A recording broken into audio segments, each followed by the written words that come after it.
Welcome to Uptrend Investor. This is deal review number 1, a 17-unit apartment complex. We're going to do a tour and go over the numbers, so check this out.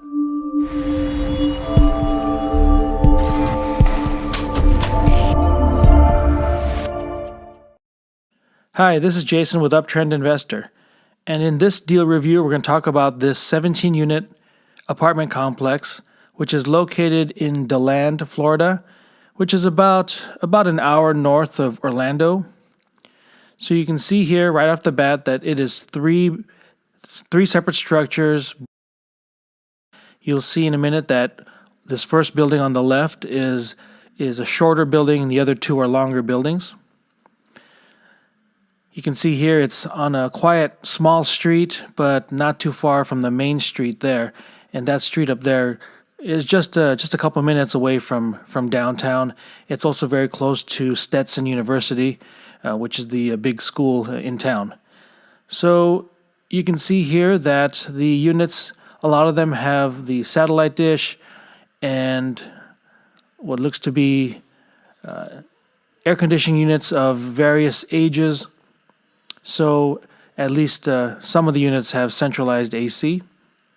And this is an external review of the property.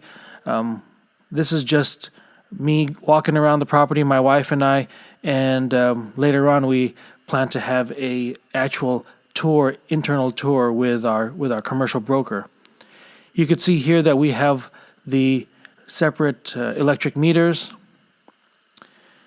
some touch-up work in the paint that's needed. Here is the parking lot. Again, it is advertised as a 17-unit property. So you can see they got a good amount of parking spaces here. Pretty easy parking. This is looking towards the so-called backyard, I guess.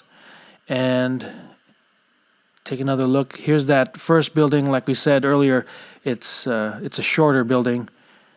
The rest of the space taken up by the parking lot, and then these two longer structures. So looking on this side, you can see up there on the second floor, there is an example of a window unit there. So I think that's rather interesting. So at least some of the units have central air, some don't. And you can see a broken window right there, so not quite sure what that's all about. But overall, so far, pretty good exterior, as you can see. Doors seem to be well painted. And again, you see different air conditioning units of different ages and models. And here's just a quick look at the third building over here. So heading back towards the parking lot. This area of DeLand is it's a nice town. It is definitely a small town compared to Orlando. And the biggest employer here, from what I'm told, is the university. And DeLand is on its way from Orlando to Daytona Beach. So a lot of people that live in DeLand will commute down to Orlando for their job. So coming up on the street here, you can see across the street a couple older houses. And panning to the right here, you could see some commercial buildings over there on the end of the street. Here's that first building again. So not a bad exterior, as you can see here. Pretty decent paint job that they still have. There's a refrigerator. I'm not sure why that's up front there, but there it is. And here's another view of the parking lot. My wife was able to speak to 3 tenants while we were doing this visit, just impromptu visits, and these 3 folks were just out and about. One of them was heading out to work, and she got to talk to them a little bit. And what they told us was that it's a good property, it's a good enough location, it's a relatively safe location. But they also told us that they felt that the rent was pretty much the max they would ever pay for this place. So that tells us that the upside, the financial upside for this property is probably not going to be there, and probably the rent that you're getting now is what you're going to get. And if you tried to increase the rent, then these folks would most likely move out and find something else that was more affordable to them. So here's another look. at the front. So that's a real tip when you're looking at properties, even if you're looking at it externally, even if you're looking at it without your agent with you.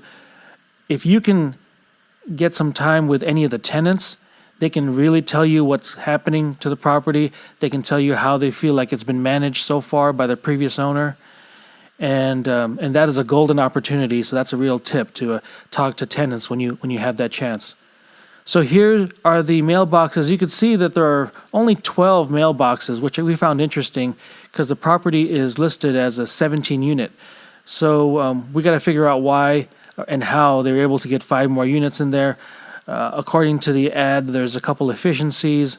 So once we actually get in, we'll be able to take a look.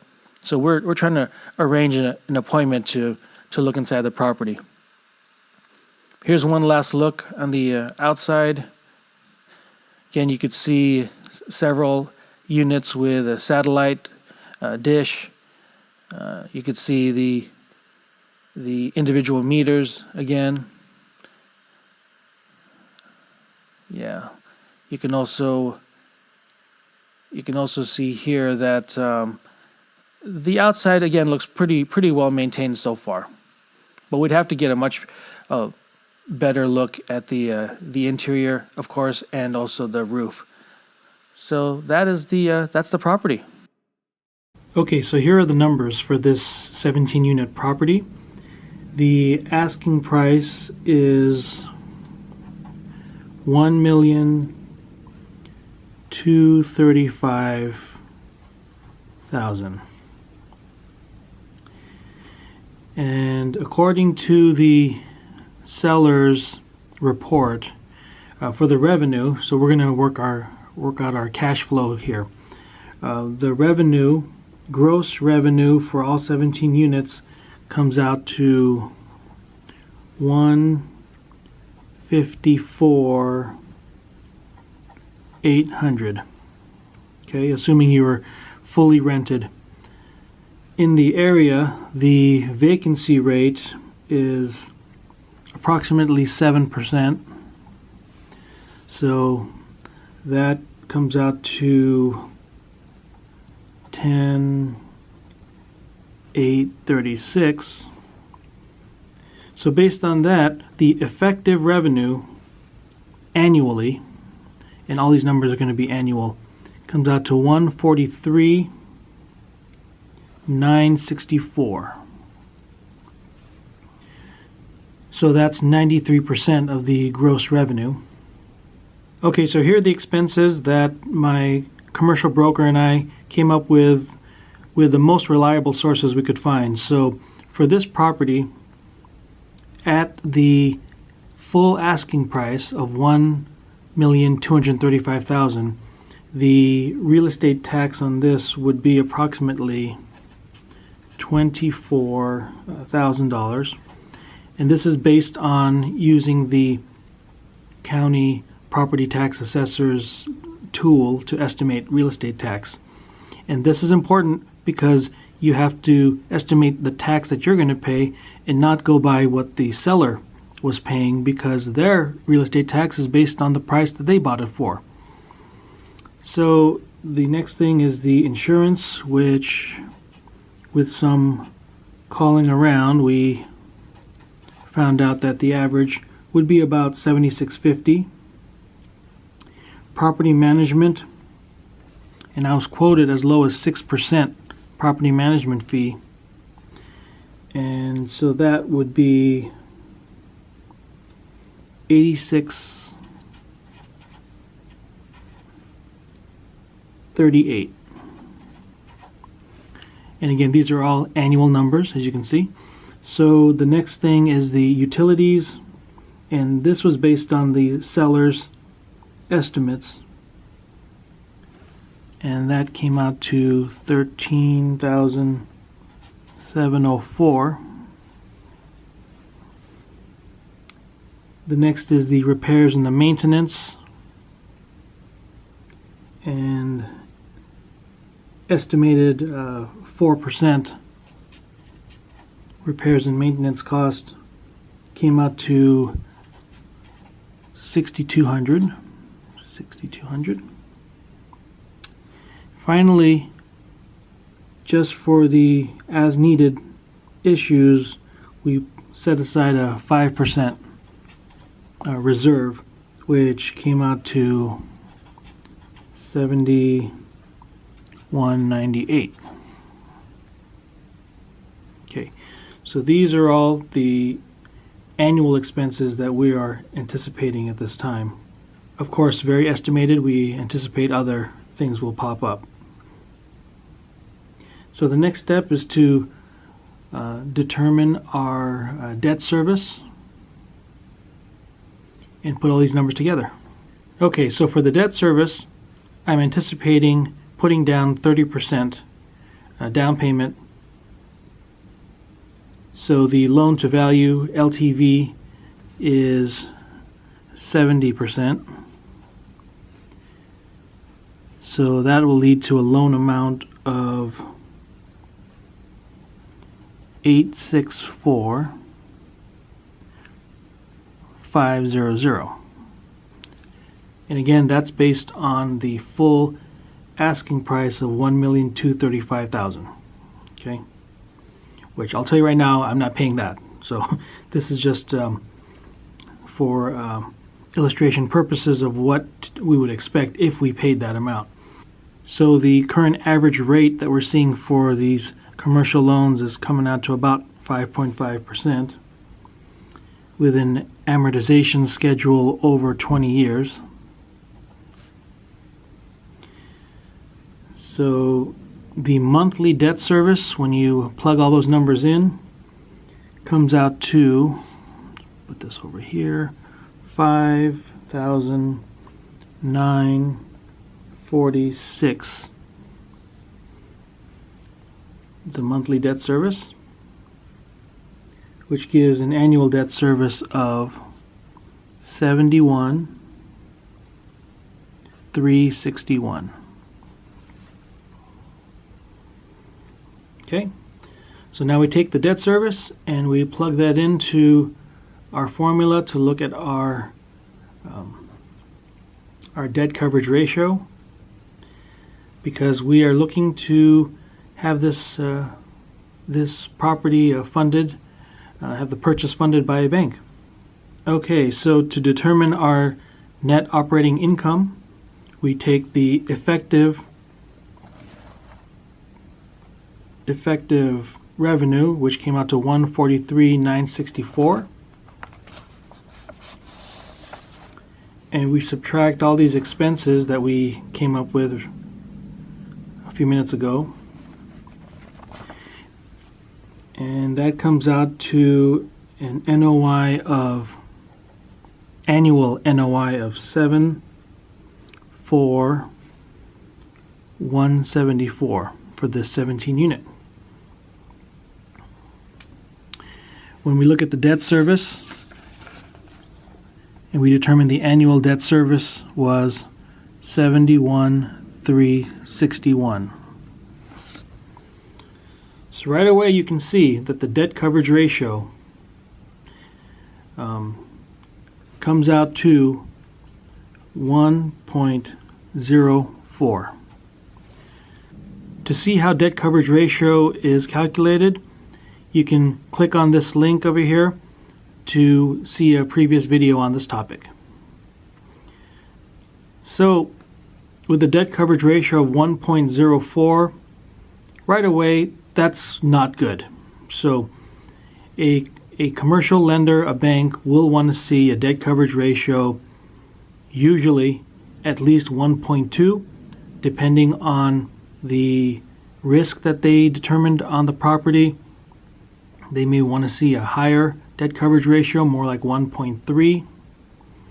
So as the numbers are presenting themselves for this deal, you can see already that the bank will very unlikely fund this deal. Okay, one other important metric to use for commercial properties is the capitalization rate, or cap rate, which is a metric to use to compare properties. to determine their value and the appropriateness of the price. So the capitalization rate being the net operating income divided by the sale price. When you take this NOI of 74,174 and you divide that by the asking price of 1,235,000, this leads to a cap rate of 6%. So depending on your market will determine if 6% is right in the ballpark of your area of the current market condition, or if that's really high or if that's really low. So based on all these numbers, based on this debt coverage ratio, which we already said is not good, but more importantly here for the capitalization rate, and you can see the cash flow that you would expect based on the NOI and the debt service, the cash flow in this scenario. What do you think? Would you look to invest in this property? Would you try to go to the bank and try to get funding? I'd be interested to know what you think. If you can leave comments below, just up until now, what you've seen so far. What do you think, and would you look into investing in this? So I can tell you at this point that based on the low debt coverage ratio and the relatively low capitalization rate, I certainly will not put an offer on this property at the current asking price. My goal and what my negotiating would be is to achieve more like an 8% capitalization rate. So how do you achieve a higher capitalization rate? You achieve it through a higher net operating income or through a lower sale price. So to achieve a cap rate on this deal of 8%, assuming the net operating income is the same at $74,174, if you take $74,174, divide that by a capitalization rate of 8% or 0.08, you come out to a sale price that I would have to have at $927,175. So at this sale price, I'd be able to generate enough revenue really to make the property worth my while, and also to increase the chances of having bank funding. So if we could work out that math right now as to what the debt coverage ratio is, we can do it together here. So if the sale price was $927,175, and I'm using an online mortgage calculator, at a down payment of 30%, at an interest rate of 5.5%, amortized over 20 years, that would give a monthly debt service of $4,465, which would be 4,465 times 12, a debt service of an annual debt service of $53,580 instead. So what will that lead to? So if you did that, okay, so if you take the NOI of 74,174 and you divide that by this new debt service amount, annual debt service amount, $53,580, that gives a new debt coverage ratio of 1.38. You can also see, based on these numbers, that if you take the 74,174, subtract the debt service, comes out to $20,594, which, if you divide that into months, that's 1716, and you divide that by 17 units, this would give you a cash flow of $101 per unit per month. So you'd have a good cash flow, you'd have a debt coverage ratio that is much more fundable by the bank. If you work backwards on the cap rate and you achieve the cap rate that you actually want. So will the seller accept a sale price of $927, $175, or anything close to that? That's what we're going to work on, and we're going to see what happens. But the point of this is to show you that you have to make the numbers work out right for you, and you do the calculations that we've done, and then you offer the sale price that makes sense to you. And if the seller says no, then you move on and you do this again with a different property. And once you give them your new number, you may have a different seller at that time who may accept your offer for that property. So I hope this has been helpful, and if you want to see more content like this, go ahead and subscribe and hit the notification bell. So we'll be doing these deal reviews regularly as part of our channel, in addition to the topics that we go over. We'll see you at the next one.